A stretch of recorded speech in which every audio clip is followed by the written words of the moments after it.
Hello students, today we will apply the concept of calculation of error. जो error का calculation का concept हमने previous class में discuss किया था कि एब्सोल्यूट एरर कैसे कैलकुलेट करते हैं, मीन एब्सोल्यूट एरर कैसे कैलकुलेट करते हैं, रिलेटिव एरर और परसेंटेज एरर कैसे कैलकुलेट करते हैं, उसी कॉन्सेप्ट को हम अप्लाई करने जा रहे हैं क्वेश्चन सॉल्व करने में। और सीधा सीधा मैंने बताया था प्रीवियसली कि एब्सोल्यूट एरर निकालने के लिए आप क्या करेंगे, एक्यूरेट वैल्यू में से एक्सपेरिमेंटल वैल्यू को माइनस करते चले जाएंगे। जितने बार आप एक्सपेरिमेंट करते हैं थोड़ा थोड़ा डिफरेंट वैल्यू मिलती है, तो उन सारी वैल्यूज को one by one true value में से माइनस करते चले जाएंगे तो आपको एब्सोल्यूट एरर मिलेगा। फिर मैंने बताया कि एब्सोल्यूट एरर में पॉजिटिव भी हो सकता है और नेगेटिव भी हो सकता है। तो मीन एब्सोल्यूट एरर कैलकुलेट करने के लिए पॉजिटिव और नेगेटिव दोनों को मतलब पॉजिटिव बना लेना है, मॉड ले लेना है। तो उनका जो मॉड होगा, मैग्नीट्यूड का जो एवरेज होगा, वही मीन एब्सोल्यूट एरर होगा। रिलेटिव एरर के लिए मैंने क्या बताया था, mean absolute error divided by true value, accurate value. और क्योंकि रिलेटिव एरर 1 में निकाला जाता है, इसलिए अगर आप परसेंटेज एरर कैलकुलेट करना चाहते हैं तो सीधे सीधे 100 से मल्टीप्लाई कर देंगे। तो जिनको कैलकुलेशन ऑफ एरर जो लोग नहीं समझ पाए हैं, वो प्रीवियस वीडियो देख सकते हैं, ठीक है। उसमें मैंने डिटेल में relative error, absolute error, mean absolute error, percentage error को डिटेल में डिस्कस किया है, ठीक है ना। एक क्वेश्चन लिखिए, right the problem. Repeated observations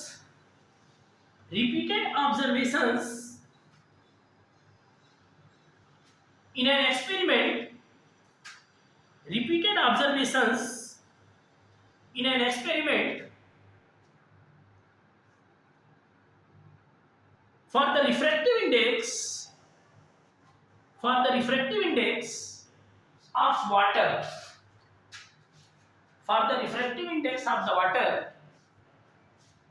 gives values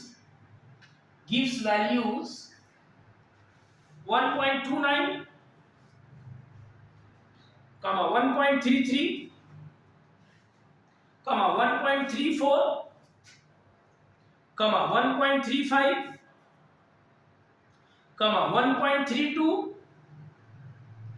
1.36, 1.30 and 1.33 obtained. Calculate absolute error, mean absolute error, relative error and percentage error. तो रिफ्रैक्टिव इंडेक्स की वैल्यूज क्या क्या मिल रही हैं आपको, आपने जो एक्सपेरिमेंट करा उससे जो रिफ्रैक्टिव इंडेक्स की वैल्यू है क्या क्या मिल रही है बताइए।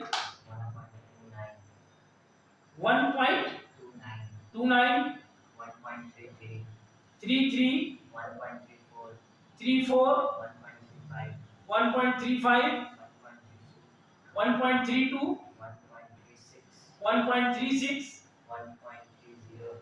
1.30, अगेन 1.33। ये 8 बार एक्सपेरिमेंट, आप ये नंबर ऑफ एक्सपेरिमेंट कम भी कर सकते हैं। जैसे आप 5 बार एक्सपेरिमेंट करेंगे तो सिर्फ 5 वैल्यू मिलेगी, सिर्फ 5 वैल्यूज लेकर के आप निकाल सकते हैं, ठीक है ना। तो एज यू विश, आप नंबर ऑफ एक्सपेरिमेंट कम कर लीजिए, आपको कॉन्सेप्ट कैलकुलेशन सीखना है इसका, है ना। तो नंबर ऑफ एक्सपेरिमेंट मैंने थोड़ा कम कर दिया, जैसे सपोज बस इतनी वैल्यूज के लिए निकालिए, ठीक है। ये 5 बार मैंने एक्सपेरिमेंट किया और आपको हर बार एक्सपेरिमेंट करने पे थोड़ा थोड़ा डिफर करके वैल्यू मिल रही है। तो ये एक्सपेरिमेंटल वैल्यूज है, ये क्या है, ये एक्सपेरिमेंटल वैल्यूज है। ये A1 है, ये A2 है, ये A3 है, A4, A5, ठीक है बच्चा। अच्छा, एक्यूरेट वैल्यू तो आपको पता नहीं, तो एक्यूरेट वैल्यू क्या बताया था मैंने कि अगर आपको ट्रू वैल्यू डायरेक्टली नहीं दिखाती है अगर आपको ट्रू वैल्यू नहीं, क्योंकि एब्सोल्यूट एरर निकालने के लिए आपको ट्रू वैल्यू तो मालूम होना चाहिए। तो अगर ट्रू वैल्यू आपके पास नहीं है तो आप उन सबका क्या कर लेंगे, एवरेज ले लेंगे, और इसी एवरेज को क्या मानेंगे, ट्रू वैल्यू की तरह डील करेंगे। यानी अगर आप इनका ट्रू वैल्यू कैलकुलेट करना चाहते हैं तो a1 plus a2 plus a3 plus a4 plus a5 divided by 5, find its true value. इसकी ट्रू वैल्यू निकालिए l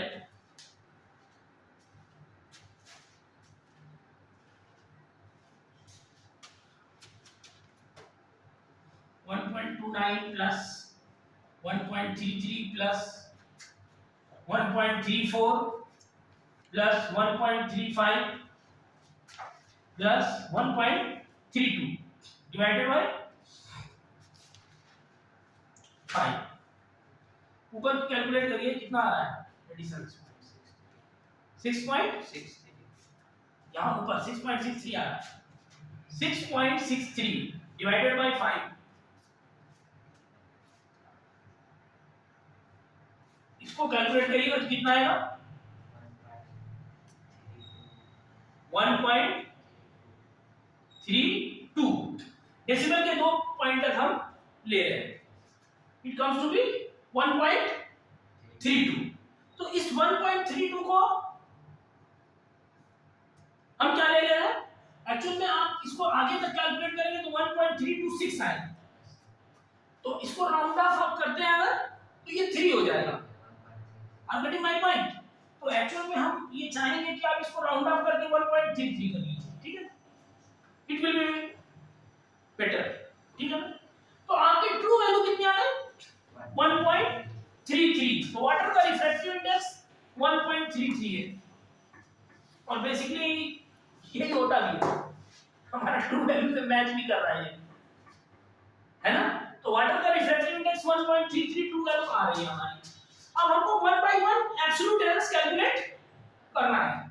तो पहला एब्सोल्यूट एरर क्या होगा, delta a1 a minus a1 कितना आ रहा है, 0.04। a कितना है, a 1.33, हां a1 कितना 1.2 1.29 कितना आ रहा है, 0.01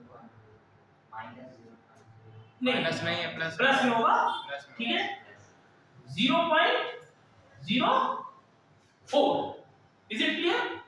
और आप जानते हैं कि इफेक्टिव इंडेक्स की कोई यूनिट नहीं होती, तो सिंपली अगर यूनिट है तो एब्सोल्यूट एरर में यूनिट के साथ ही लिखा जाए, क्योंकि इफेक्टिव इंडेक्स की कोई यूनिट नहीं होती, सीधे सीधे 0.04 लिख दिया जाए, ठीक है। डेल्टा a2 कितना निकल रहा, 1.33 है, यानी 1.33 minus 1.330, delta a3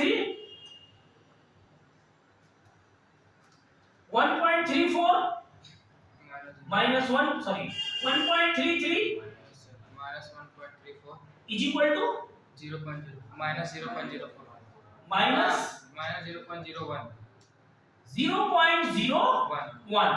yes Getting my point? Okay. Delta A4 fourth absolute error कितना निकल रहा, minus 1.33 minus 1.35 is equal to minus 0.02 minus 0.02। Similarly delta A5 fifth absolute error 1.33 true value minus 1.32 कितना है, 0.01। तो ये सारे क्या ये एब्सोल्यूट एरर निकल रहा है, ये क्या निकल रहा है आपका, एब्सोल्यूट एरर्स, ठीक है ना। तो सबसे पहला काम मैंने क्या किया, हमें एक्सपेरिमेंटल वैल्यूज दी गई थी, मैंने ट्रू वैल्यू कैलकुलेट किया, और 1 बाय 1 ट्रू वैल्यू में से एक्सपेरिमेंटल वैल्यू को मैं सबट्रैक्ट करता चला गया, तो हर बार हमको एक एब्सोल्यूट एरर मिल रहा है। Is it clear? अब अगर हम इन सारे एब्सोल्यूट एरर से का एवरेज ले लें, इनके मैग्नीट्यूड का क्या ले लें, तो हमको क्या मिल जाएगा, मीन एब्सोल्यूट एरर। तो अगला स्टेप, ये फर्स्ट पार्ट था प्रॉब्लम का। सेकंड पार्ट, हमें मीन एब्सोल्यूट एरर कैलकुलेट करना है। तो मीन एब्सोल्यूट एरर कैलकुलेट करिए। How mean absolute error can be calculated? Delta AM, formula क्या होता है बताया था मैंने, delta A1 mod delta A2 mod delta A3 का मॉड, यानी जितने भी एब्सोल्यूट एरर है उन सब का मैग्नीट्यूड का एवरेज कैलकुलेट कर लेना है। कितना आ गया? डेल्टा A1 कितना है? 0.04, delta A2 0 plus delta A3 0.01, delta A4 0.02 and again 0.01 divided by 5, कितना आ रहा है देखिए,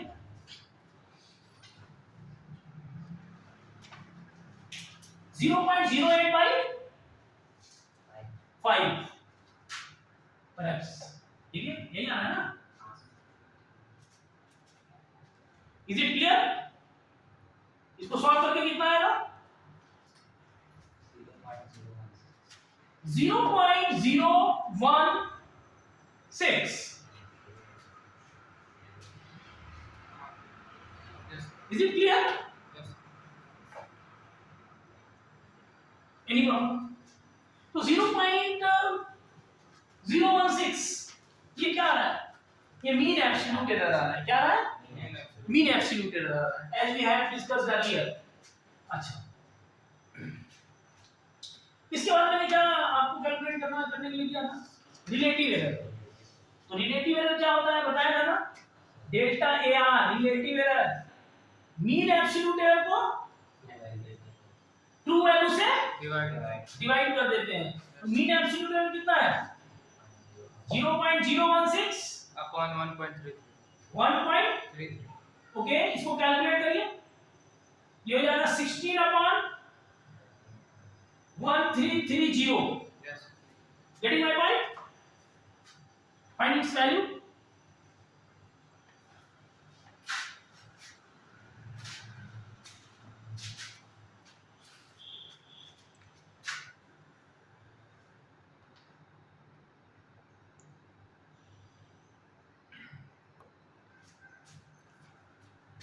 इसकी वैल्यू निकालिए।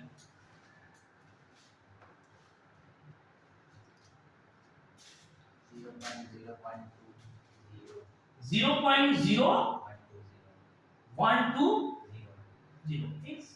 ठीक है, it is the relative error. ये क्या आ गया? Relative. Are getting my point? कोई कंफ्यूजन किसी को? Okay, fourth, percentage error. तो परसेंटेज एरर कैसे निकलता है बताया था मैंने? 100 से रिलेटिव एरर को 100 से मल्टीप्लाई कर देंगे तो परसेंटेज एरर निकल जाएगा। 0.012 into 100 1.2%, है ना? 1.2% एरर इसमें इंट्रोड्यूस हो गई है। अब गेटिंग माय पॉइंट? तो ये जो हम कैलकुलेशन कर रहे थे, अभी जो हमने ये कैलकुलेशन सिखाया, वो एक इंडिविजुअल एक्सपेरिमेंट में जब डिफरेंट एक्सपेरिमेंटल वैल्यू आपको दी जाएंगी, तो किसी एक एक्सपेरिमेंट में जो डिफरेंट एक्सपेरिमेंटल वैल्यू है उसके रिस्पेक्ट में एरर आ रहा है। Are you getting my point? लेकिन हम सिर्फ इस वैल्यू को यहीं पर तो नहीं रखना है ना, जो हम एक्सपेरिमेंटल वैल्यू निकालते हैं वो दूसरे इक्वेशंस में यूज होती है। ऐसा थोड़ा है कि आपने रिफ्रैक्टिव इंडेक्स निकाला हो कहीं और यूज नहीं होगा, दूसरे फार्मूले में उसको रखना पड़ सकता है। तो अब हम ये डिस्कस करने की कोशिश करेंगे कि जब हम डिफरेंट एररियस वैल्यूज को लेकर के डिफरेंट एररियस वैल्यूज को लेकर के किसी फार्मूले में डालते हैं, किसी इक्वेशन में डालते हैं, तो उस फाइनल रिजल्ट में कितना एरर इंट्रोड्यूस हो जाता है। Are you getting my point? यानी ये तो इंडिविजुअल एक्सपेरिमेंट के एरर्स हैं। आपने फोकल लेंथ कैलकुलेट करना था, आपने एक्सपेरिमेंट किया तो फोकल लेंथ कैलकुलेट करने में इतना एरर आ गया, लेकिन आप उस फोकल लेंथ को लेंस के फार्मूले में रखेंगे, उससे कोई दूसरी क्वांटिटी कैलकुलेट करेंगे, फोकल लेंथ के साथ ऑब्जेक्ट डिस्टेंस भी होगा, इमेज डिस्टेंस भी होगा उसमें, तो उनमें भी अगर एरर होगा तो फाइनली किसी क्वांटिटी को कैलकुलेट करने में फाइनल रिजल्ट में कितना एरर आएगा। Getting my point? जैसे मान लीजिए force is equal to mass into acceleration. Yes. आपने एक्सीलरेशन के लिए एक्सपेरिमेंट किया और निकाला डिफरेंट वैल्यूज। अब इसमें कुछ एरर था। मास आपने मेजर करने की कोशिश की, इसमें भी कुछ एरर था। तो क्या फोर्स में कुछ एरर इंट्रोड्यूस नहीं हो जाएगा? Oh. और गेटिंग माय पॉइंट? तो एक्चुअली में हम डिस्कस करना चाह रहे हैं अब, ये तो इंडिविजुअल एक्सपेरिमेंट में एरर्स हम कैलकुलेट कर रहे थे। अगर हम डिफरेंट इरेनियस वैल्यूज को किसी इक्वेशन में पुट करते हैं तो फाइनल इक्वेशन में जो हम चीज कैलकुलेट करना चाहते हैं, जो हम कैलकुलेट करना चाहते हैं फाइनल इक्वेशन में, उस इक्वेशन में कितनी एरर इंट्रोड्यूस हो जाएगी, ये हम स्टडी करना चाहते हैं। Are you getting my point? जैसे कोई सिस्टम डिफरेंट एलिमेंट से मिलकर बना हुआ है, कोई सिस्टम डिफरेंट एलिमेंट से मिलकर बना हुआ है और उन डिफरेंट एलिमेंट्स में कुछ ना कुछ एरर है, तो पूरे सिस्टम में तो एरर आ जाएगी ना, क्योंकि उनके डिफरेंट एलिमेंट्स में एरर है। तो एज अ होल सिस्टम में कितना एरर आ जाएगी, ये हम जानने की कोशिश कर रहे हैं। उसी तरीके से अगर किसी इक्वेशन से हम कोई चीज कैलकुलेट कर रहे हैं, जैसे मैं काइनेटिक एनर्जी को कैलकुलेट कर रहा हूं, काइनेटिक एनर्जी, तो मास में कुछ एरर है, वेलोसिटी में कुछ एरर है। वेलोसिटी के कैलकुलेशन में कुछ एरर हुई और मास के कैलकुलेशन, तो काइनेटिक एनर्जी में भी कुछ एरर। इसको स्टडी करना है, इसको कहते हैं कॉम्बिनेशन ऑफ एरर। इसको क्या कहते हैं? कॉम्बिनेशन ऑफ एरर और प्रोपगेशन ऑफ एरर। जब इंडिविजुअल एलिमेंट्स में एरर होती है तो फाइनल रिजल्ट पे क्या इफेक्ट पड़ता है, this is called propagation of error और combination of error. Are getting my point? But how error propagates from mass and velocity to kinetic energy? Propagate कर गई kinetic energy के अंदर भी। How error propagates from mass and acceleration to the force? यानी दो element में error होने से तीसरे में कितना प्रोपगेट कर गई एरर, इसको जानने की हम कोशिश करेंगे। Are you getting my point? तो राइट डाउन लिखिए, कॉम्बिनेशन ऑफ और propagation of errors, combination or propagation of errors,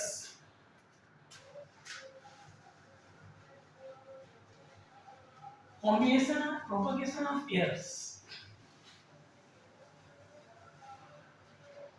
अच्छा, बेसिकली हम लोग addition, subtraction, multiplication and division, ये चार ऑपरेशन करते हैं। जो कोई भी किसी भी इक्वेशन में आप रखेंगे वैल्यू को आप किसी भी इक्वेशन में रखेंगे तो उसमें एडिशन होगा, मल्टीप्लिकेशन होगा, डिवीजन होगा, सब्सट्रैक्शन होगा, यही तो होगा। तो एक्चुअल में हम अगर इन चार ऑपरेशन को अलग अलग स्टडी कर लें तो फिर हम एज अ होल भी इसको समझ सकते हैं। हम अलग अलग इंडिविजुअल में अगर इसकी स्टडी कर लें तो एज अ होल अगर ये आएगा किसी इक्वेशन में तो उसको भी हम उसी तरीके से समझ लेंगे। Getting my point? तो इसलिए हम अभी इंडिविजुअल स्टडी करते हैं। तो सबसे पहले लिखिए, इंडिविजुअल में स्टडी करते हैं, लिखिए error propagation in addition. Error propagation in addition, addition में एरर कैसे प्रोपगेट करती है? एरर प्रोपगेशन इन एडिशन, अगर हम दो एररनेस वैल्यूज को ऐड करते हैं, दो एररनेस वैल्यूज को अगर हम ऐड करते हैं तो कितनी एरर इंट्रोड्यूस होती है फाइनल रिजल्ट में। जैसे मान लीजिए हमारे पास दो वैल्यूज है x और y, राइट? अंडरस्टैंड, हमारे पास दो वैल्यूज है x एंड y, x में कुछ एरर होगी, y में भी कुछ एरर होगी। अभी हम इसको एज्यूम करेंगे।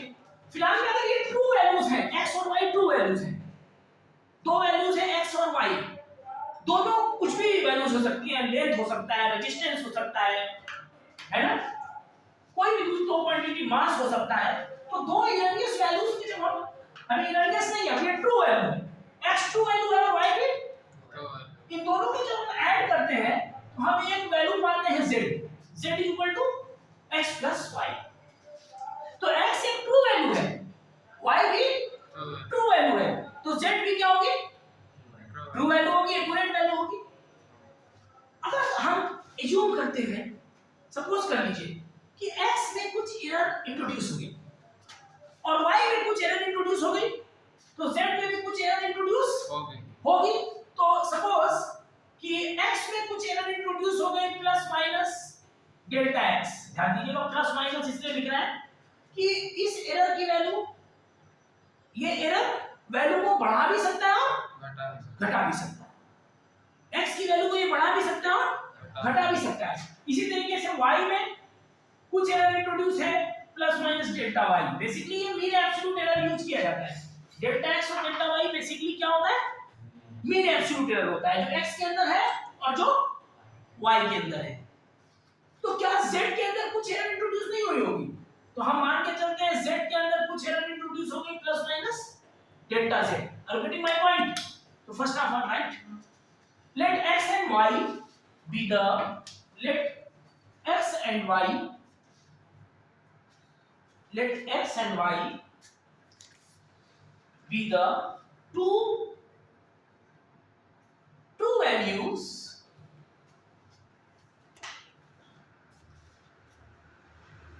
such that its addition is z, such that its addition is z। तो z भी ट्रू एडिशन होगा। z क्या होगा? It will be the true addition. तो z equal to x plus y लिख लिया आपने।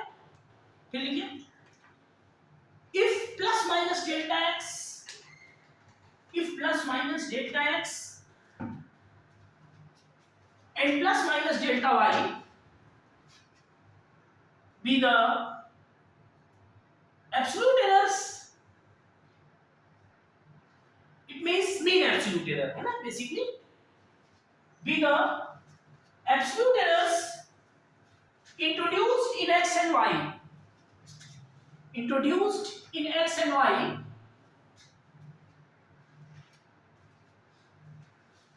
then plus minus delta z, then plus minus delta z error will be introduced in result। ये मान के चलना है। Is it clear? रिजल्ट में कुछ एरर क्यों आई? क्योंकि इंडिविजुअल के अंदर कुछ एरर आई। Is it clear? ओके, इसको हम थोड़ा सिंपलीफाई करते हैं। z plus minus delta z is equal to x plus Y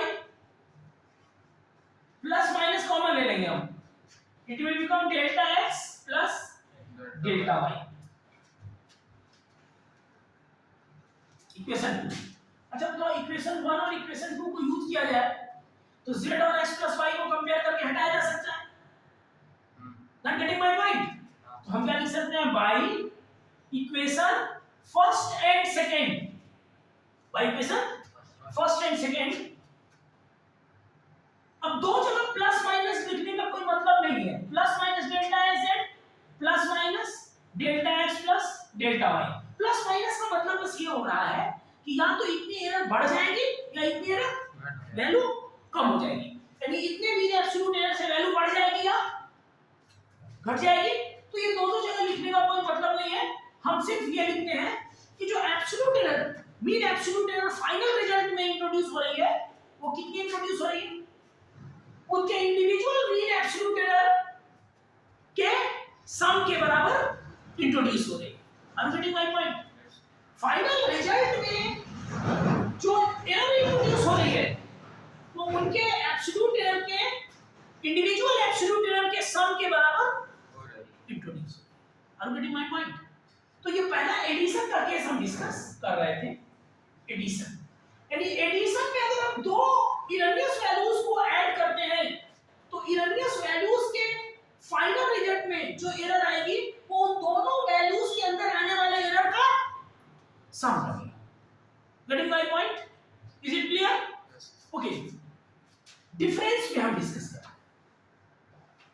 अगर हम सबट्रैक्शन करते हैं, डिफरेंस लेते हैं, डिफरेंस में अगर दो क्वांटिटी का डिफरेंस लेते हैं तो डिफरेंस के टाइम में कितनी एरर इंट्रोड्यूस होती है? तो सपोज कर लीजिए हमारे पास दो क्वांटिटी थी x और y, तो x माइनस y से हमको क्या मिल रहा था? z। x and y are the accurate values, true values, और उनसे जो रिजल्ट z मिल रहा है, z is the true value. Final ये ट्रू वैल्यू दे रहा है डिफरेंस का, Yes. इसको इक्वेशन 1 मान लेते हैं। Suppose due to any problem, किसी भी कारणवश किसी भी प्रॉब्लम से x में कुछ एरर इंट्रोड्यूस हो गई और y में भी कुछ एरर इंट्रोड्यूस हो गई, तो डेफिनेट सी बात है z में भी एरर इंट्रोड्यूस होगी। चलिए मैंने ये मान लिया कि x में कुछ एरर इंट्रोड्यूस हुई, y में कुछ एरर इंट्रोड्यूस हुई, तो z में भी कुछ एरर इंट्रोड्यूस होगी। Not getting my point? Is it clear? Yes. मैं Yes. समझ आ रहा है? ओके, तो z plus minus delta z is equal to x minus y, x minus Y.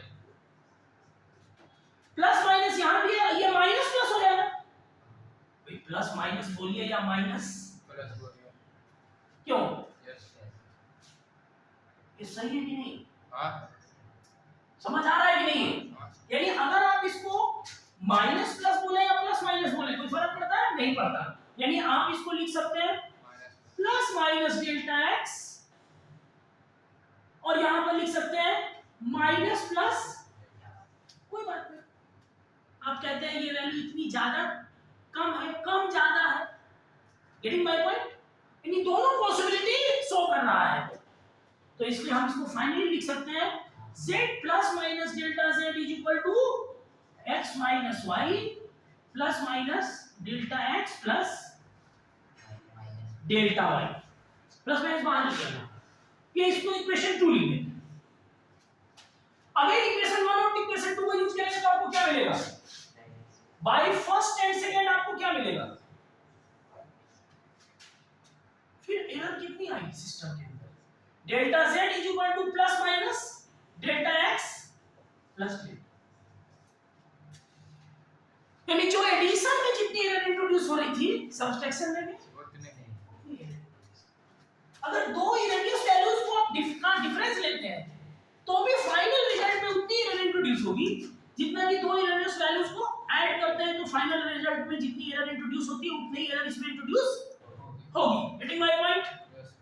Okay, ये जो हम डिस्कस कर रहे हैं अभी बेसिकली ये मैक्सिमम परमिसिबल एरर है, यानी हम ये मान के चल रहे हैं कि इतना मैक्सिमम एरर इसमें इंट्रोड्यूस हो जाएगी। मैक्सिमम का केस हम डिस्कस कर रहे हैं, वरना ऐसा नहीं है कि इनमें और भी बहुत सी वैल्यूज एडजस्ट कर सकती हैं एरर की, जैसे इसमें कई केसेस बन सकते हैं, क्योंकि देखो एक्चुअल में है क्या, ये plus minus delta x plus minus delta y है ये, तो इसमें कई केसेस बन सकते हैं।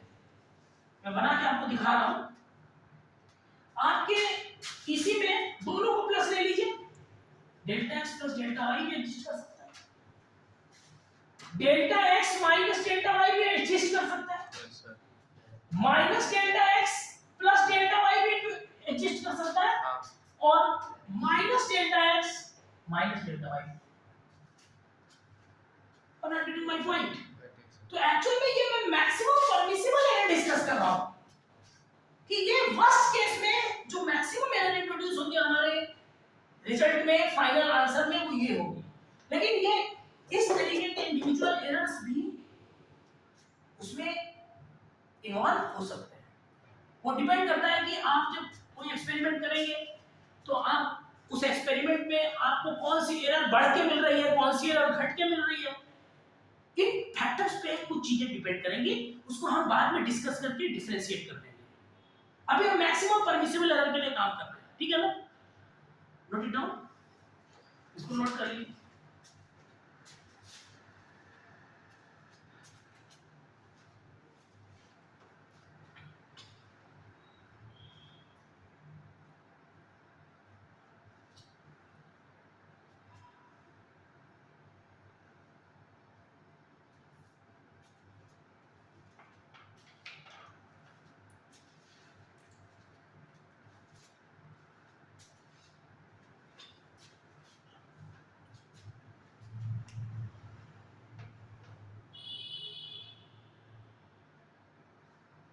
एक क्वेश्चन इस पे हम एप्लीकेशन देते हैं, एक क्वेश्चन लिखिए आपको, इसको नोट कर लिया आपको? सारे बच्चों ने नोट कर लिया? नोट करिए। Have you noted?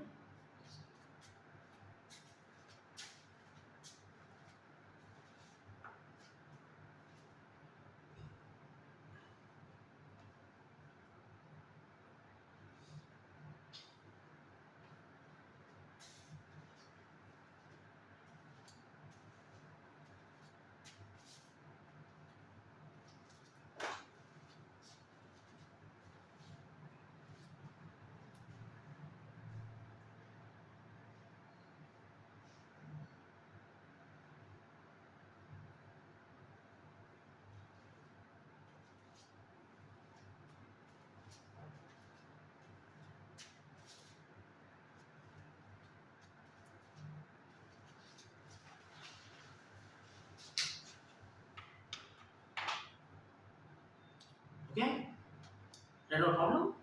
Two resistances R1 is equal to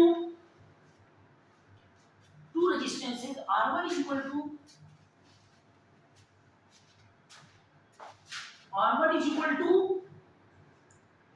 5 plus minus 0.2 ओम, ये एक रेजिस्टेंस की वैल्यू है 5 plus minus 0.2 Om and R2 is equal to 10 plus minus 0.1 ohm.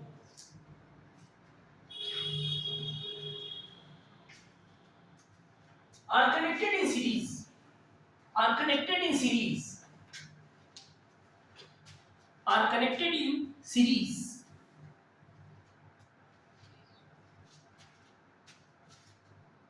Okay. Find the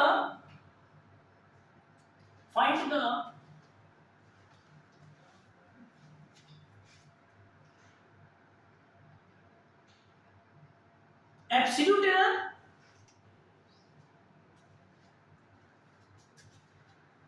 relative error,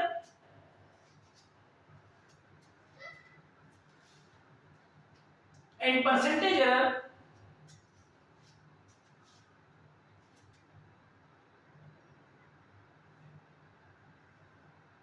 introduced in equivalent resistance, introduced in calculation of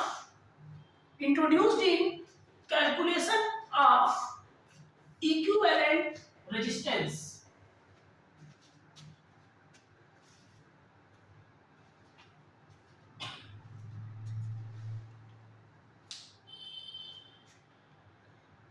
Write the equivalent resistance with proper error limits. यानी आप जिस तरीके से इन values को आप error limit के साथ दे रहे हैं, right the equivalent resistance with proper error limits, यानी एरर के साथ आप इक्विवेलेंट रेजिस्टेंस को भी दिखाइए आंसर में. ठीक है, try to solve this, solve करने की कोशिश करिए. इट इज सो सिंपल, एकदम सबसे सिंपल क्वेश्चन, इसलिए सिंपल दे रहा हूं मैं भी, ताकि अभी आप बिगिनर हैं, आप थोड़ा सा चीजों को समझ लेंगे तो फिर उसके बाद और भी अच्छे क्वेश्चंस कर सकते हैं आप. ठीक है ना. अच्छा बताइए, सीरीज कॉम्बिनेशन जब रेजिस्टेंस का होता है तो आप लोगों ने इतना तो सीखा होगा कि सीरीज कॉम्बिनेशन में कौन सा प्रोसेस किया जाता है, एडिशन का, सब्सट्रैक्शन का, मल्टीप्लिकेशन का, डिवीजन का, कौन सा प्रोसेस किया जाता है? गुड, एडिशन का. यानी सीरीज कॉम्बिनेशन आप करते हैं तो आप रेजिस्टेंसेस को क्या करते हैं, जोड़ते हैं, ऐड करते हैं. यानी किस केस में आपको डिस्कस करना है, ये एडिशन का केस बन रहा है. किसका केस बन रहा है? अच्छा ठीक है. सबसे पहले हमसे क्या पूछा गया, क्या नहीं ये इरेज इट. Yes sir. सबसे पहले हमसे क्या पूछा गया, फाइनल रिजल्ट में कौन सा एरर, एब्सोल्यूट एरर. तो आपको मालूम है कि अगर R1 R2 है, दो वैल्यूज, तो डिफरेंट सी बात है, जो डेल्टा R इंट्रोड्यूस होगा इक्विवेलेंट रेजिस्टेंस में, वो क्या होगा, plus minus delta R1 plus, ठीक है, वहां पे डेल्टा x डेल्टा y लिख सकते हैं क्योंकि x y क्वांटिटीज थी. यहां R1 R2 है, गेटिंग माय पॉइंट. तो ये absolute error delta R1 delta R2 का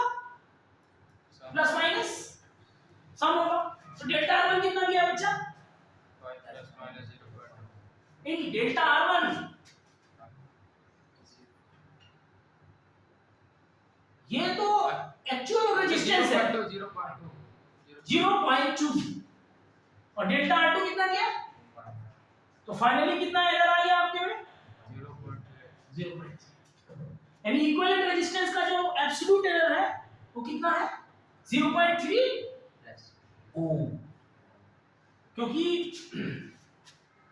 इसकी यूनिट होती है रेजिस्टेंस की ओम, 0.3 ओम, यानी हमारी रेजिस्टेंस की वैल्यू इक्विवेलेंट रेजिस्टेंस की वैल्यू 0.3 ओम से बढ़ भी सकती है और 0.3 ओम से कम भी हो सकती है।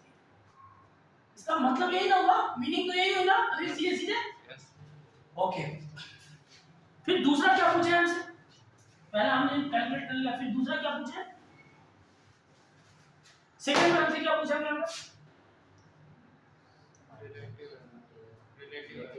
Relative error.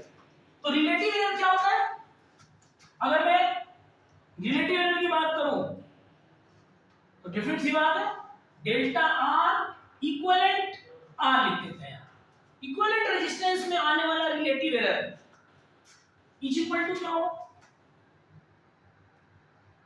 रिलेटिव एरर का फार्मूला क्या बताया था, mean absolute error upon true value. तो एक्चुअल में ये जो आप कैलकुलेट कर रहे हैं डेल्टा आर इक्विवेलेंट, ये क्या कैलकुलेट कर रहे हैं, मीन एब्सोल्यूट एरर बताया था प्रीवियसली कि मीन एब्सोल्यूट एरर ही होता है जो एब्सोल्यूट एरर हम यहां बोल रहे हैं। तो एक्चुअल में अगर हमें delta R equivalent upon true value क्या होगी, आर इक्विवेलेंट ही तो ट्रू वैल्यू होगी उसकी। फिर अगर ये delta R equivalent mean absolute error है तो इसका ट्रू वैल्यू क्या होगा, R equivalent. Is it clear, okay. तो डेल्टा आर इक्विवेलेंट कितना है 0.3, you can write plus minus, और आर इक्विवेलेंट क्या होगा इसका, गुड 15, सही है, क्योंकि R1 प्लस R2 ये ट्रू वैल्यू को जब आप ऐड करेंगे तभी ना R इक्विवेलेंट ट्रू मिलेगा, ट्रू R इक्विवेलेंट तभी ना मिलेगा। Is it clear, so it will be 15, thus it will be plus minus 0.02, relative error मिल गया। एक्चुअली कैलकुलेट करना बहुत आसान होता है, थोड़ा सा आप कांसेप्ट सीख लें आसानी से कैलकुलेट कर सकते हैं। Third percentage error, percentage error कैसे कैलकुलेट होगा, आपको मालूम है रिलेटिव एरर, जो डेल्टा आर इक्विवेलेंट का रिलेटिव एरर निकाला है आपने उसको 100 से रिलेटिव एरर को जब 100 से मल्टीप्लाई करते हैं तो क्या हो जाता है वो परसेंटेज एरर, ये कितना हो गया 2%। तो percentage error plus minus 2%। Is it clear, next क्या पूछे, फोर्थ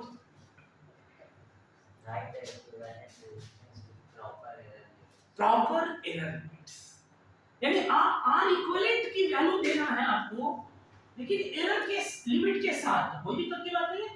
आर इक्विवेलेंट में यहां पे 15 होगा, क्योंकि आर इक्विवेलेंट का जो इक्विवेलेंट रेजिस्टेंस है तो 15 ही होगा ना, true value plus minus mean absolute error कितना बना है इसमें 0.3। This is the answer of equivalent resistance with proper error limits. Are you getting my point? Put it down. This is the solution, very simple solution of this problem. ठीक है ना, तो addition और subtraction दोनों का case एक जैसा होता है, बस सबट्रैक्शन में क्या होगा, ट्रू वैल्यू पाने के लिए दोनों का डिफरेंस लेना पड़ेगा।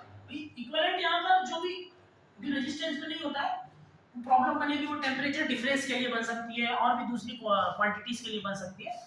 तो बस वहां पे डिफरेंस क्या आता है कि आपकी true value of the result निकालता है तो ट्रू वैल्यू का डिफरेंस के बराबर आता है। Is it clear, I will give you one problem for the difference also, ठीक है, डिफरेंस के लिए भी एकदम ऐसा ही होगा, ठीक है ना। Solve one more problem. The initial and final temperature of water, the initial and final temperature of water as recorded by as recorded by an observer are 40.6 plus minus 0.2 degree Celsius T initial temperature,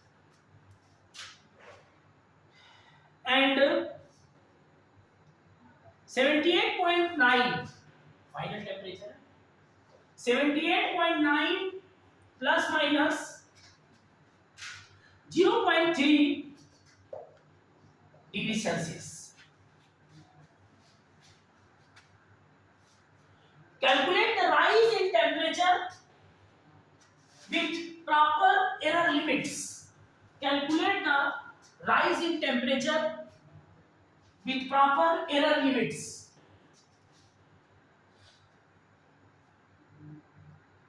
इसमें बस मैंने एक ही question पूछा है, simple आपको answer with proper error limits के साथ देना है।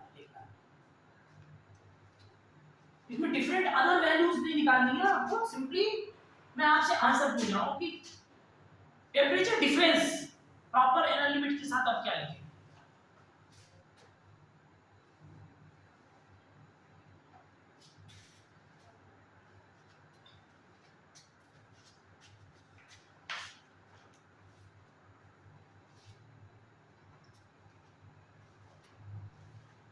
Sir, 119.1 plus minus 0.5 degree Celsius. तुमने वही किया जो नहीं करना था। मतलब मैंने ये final rise in temperature addition करके निकलेगा कि सेपरेट सब्ट्रैक्शन से निकलेगा। अगर मैं कह रहा हूँ टेम्परेचर इनिशियल ये है 10 डिग्री सेल्सियस है, फाइनल 30 हो गया, तो राइज कितना होगा 30 माइनस 10 होगा, तो डिफरेंस की प्रॉब्लम हो गई ना। ये तुम्हारा सारा कैलकुलेशन तो ठीक था, कोई दिक्कत नहीं है, तो यहाँ पे मेन जो टेम्परेचर डिफरेंस वाला वैल्यू है ना वही गलत है। मतलब इट्स सो सिंपल। अगर आपको टेम्परेचर डिफरेंस लिखना है, let us suppose delta theta, तो आप इसका आंसर कैसे लिख देंगे? इनका एडिशन करेंगे कि डिफरेंस लेंगे? डिफरेंस लेंगे, क्योंकि टेम्परेचर राइज के बारे में बात कर रहे हैं। तो डिफरेंस कितना है बेटा? देखिए 38.3 plus minus 0.5, so simple, degree Celsius, so simple, कुछ करना नहीं है इसमें तो, ठीक है ना। तो अभी तो मैं बहुत सिंपल बेसिक आपको सिखा रहा हूँ कि एडिशन में सब्ट्रैक्शन में किस तरीके से आंसर को प्रॉपर एरर लिमिट के साथ लिखते हैं, या आपको कैसे relative error, absolute error, percent error कैसे आप कैलकुलेट कर सकते हैं इवन ड्यूरिंग द कॉम्बिनेशन और propagation of error. Getting my point?